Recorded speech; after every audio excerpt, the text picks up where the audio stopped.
샬롬 5월 4일입니다. 오늘도 하나님의 은혜와 하나님의 풍성한 복이 여러분의 삶 가운데 함께 하시기를 주님의 이름으로 축원합니다. 이 시간 시편 말씀을 읽으며 하나님 앞에 침묵으로 기도드리겠습니다. 여호와여 들으시고 내게 은혜를 베푸소서. 여호와여 나를 돕는 자가 되소서 하였나이다. 주께서 나의 슬픔이 변하여 내게 춤이 되게 하시며 나의 베옷을 벗기고 기쁨으로 띠띠우셨나이다.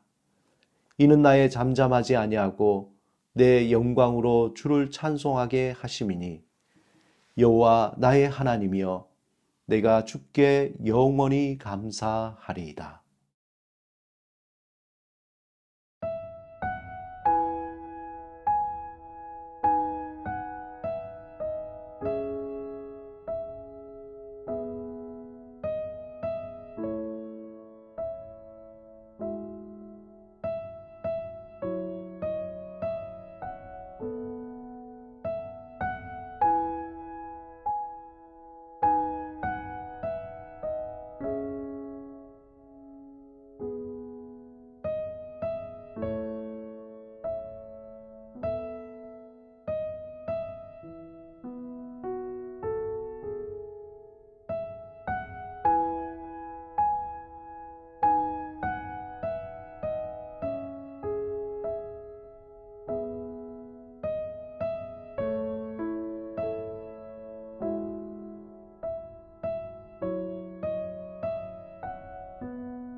오늘 하나님이 우리에게 주신 말씀은 사도행전 2장입니다.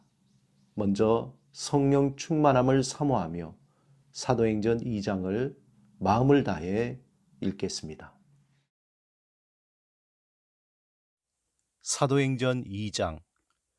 오순절 날이 이미 이름에 그들이 다 같이 한 곳에 모였더니 호련히 하늘로부터 급하고 강한 바람 같은 소리가 있어 그들이 앉은 온 집에 가득하며 마치 불의 혀처럼 갈라지는 것들이 그들에게 보여 각 사람 위에 하나씩 임하여 있더니 그들이 다 성령의 충만함을 받고 성령이 말하게 하심을 따라 다른 언어들로 말하기를 시작하니라. 그때에 경건한 유대인들이 천하 각국으로부터 와서 예루살렘에 머물러 있더니 이 소리가 나매 큰 무리가 모여 각각 자기의 방언으로 제자들이 말하는 것을 듣고 소동하여 다 놀라 신기하게 여겨 이르되, 보라, 이 말하는 사람들이 다 갈릴리 사람이 아니냐. 우리가 우리 각 사람이 난 곳 방언으로 듣게 되는 것이 어찌 됨이냐.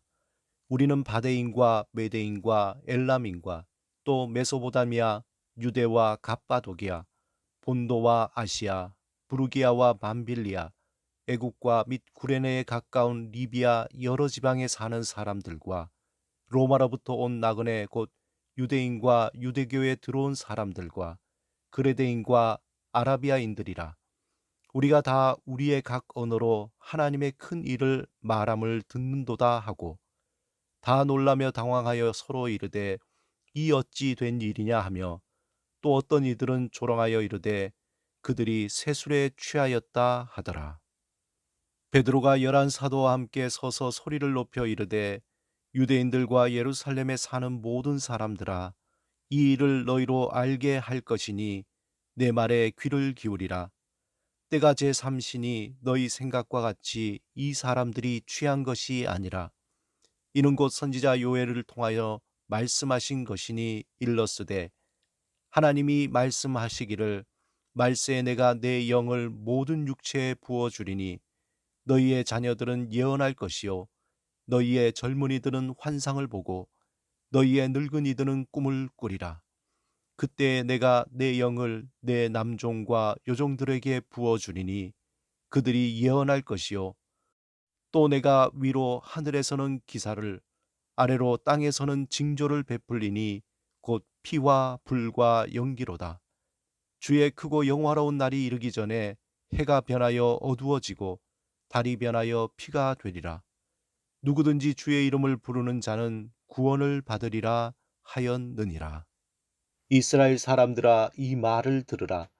너희도 아는 바와 같이 하나님께서 나사렛 예수로 큰 권능과 기사와 표적을 너희 가운데서 베푸사 너희 앞에서 그를 증언하셨느니라. 그가 하나님께서 정하신 뜻과 미리 아신 대로 내준 바 되었거늘 너희가 법 없는 자들의 손을 빌려 못 박아 죽였으나 하나님께서 그를 사망의 고통에서 풀어 살리셨으니 이는 그가 사망에 매여 있을 수 없었음이라. 다윗이 그를 가리켜 이르되 내가 항상 내 앞에 계신 줄을 배웠으며 나로 요동하지 않게 하기 위하여 그가 내 우편에 계시도다. 그러므로 내 마음이 기뻐하였고 내 혀도 즐거워하였으며 육체도 희망에 거하리니 이는 내 영혼을 음부에 버리지 아니하시며 주의 거룩한 자로 썩음을 당하지 않게 하실 것이미로다. 주께서 생명의 길을 내게 보이셨으니 주 앞에서 내게 기쁨이 충만하게 하시리로다 하였으므로 형제들아 내가 조상 다윗에 대하여 담대히 말할 수 있노니 다윗이 죽어 장사되어 그 묘가 오늘까지 우리 중에 있도다.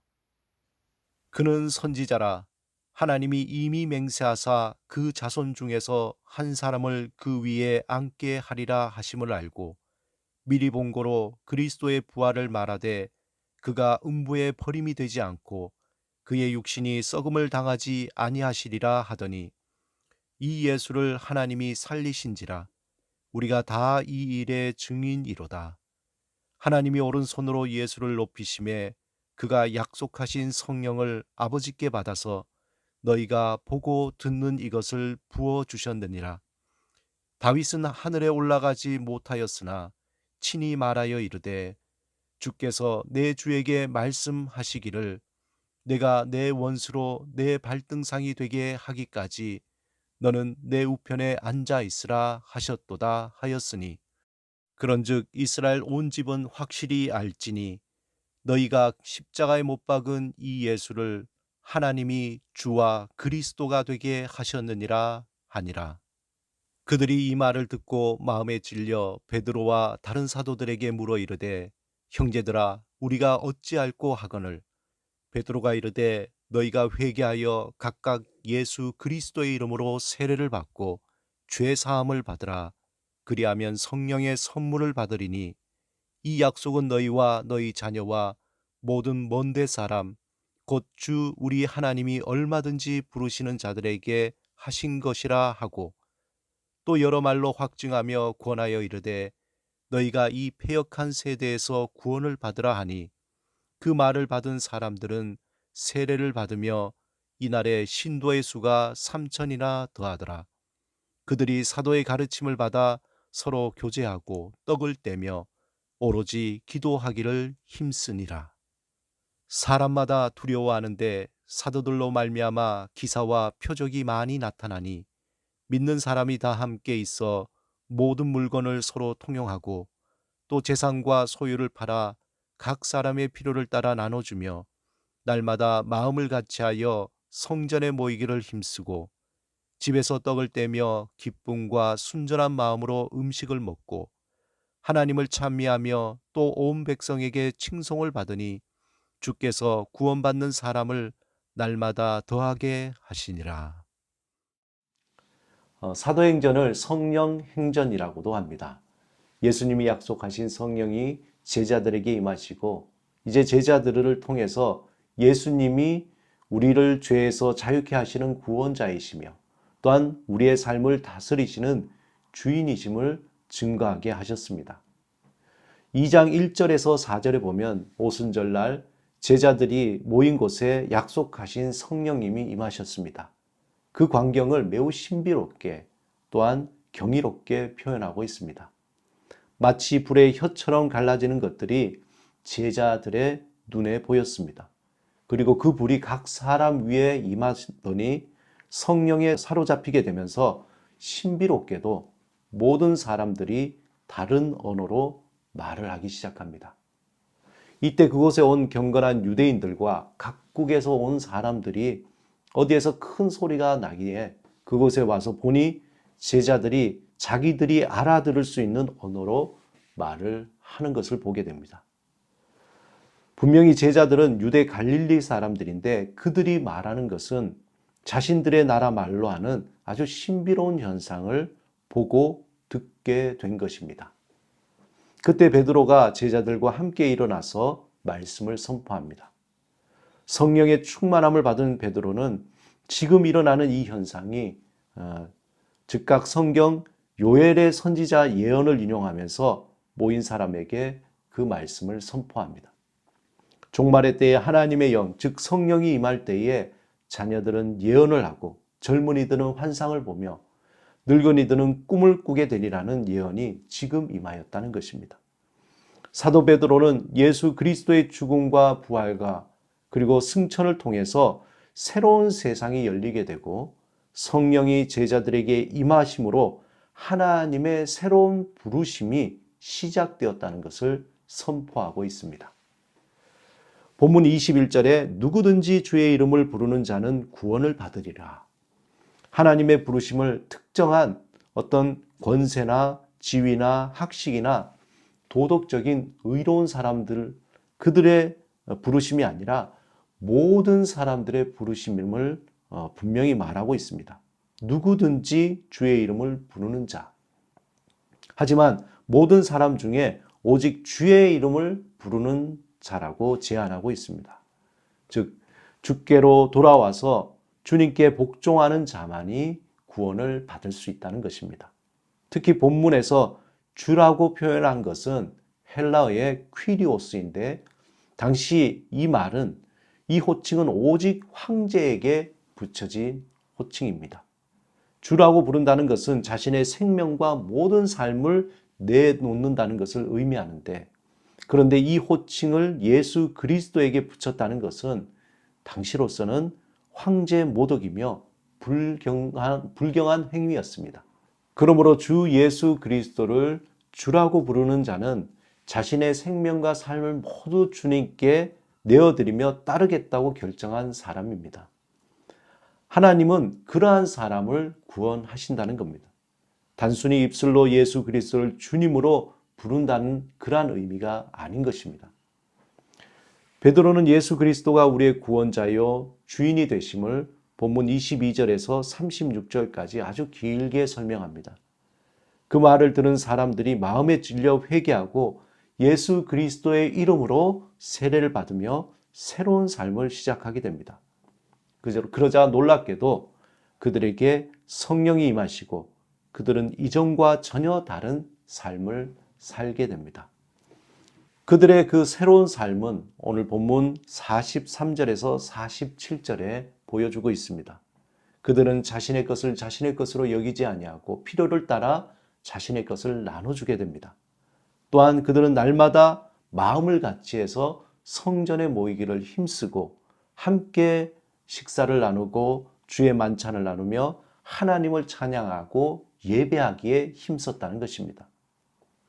사랑하는 여러분, 우리는 주님의 이름을 부르며 구원받은 하나님의 새로운 백성, 새로운 피조물입니다.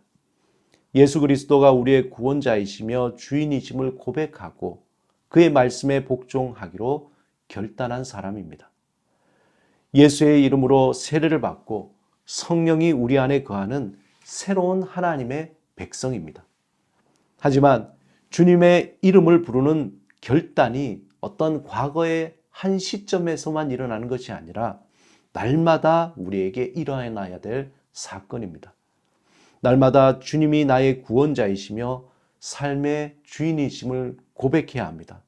또한 성령의 충만함을 구해야 합니다. 그 고백이 우리를 살리고 우리의 삶을 새롭게 변화시킬 것입니다. 날마다 믿음의 고백으로 구원의 기쁨을 새롭게 경험하시는 여러분의 삶이 되시기를 주님의 이름으로 축원합니다. 함께 기도하시겠습니다. 주님, 우리의 구원자 되시며 삶의 주인이 되시는 주를 찬양합니다. 우리의 마음과 생각과 삶을 날마다 새롭게 하시며 구원의 기쁨을 경험하며 살게 하옵소서. 예수 그리스도 이름으로 기도드립니다. 아멘.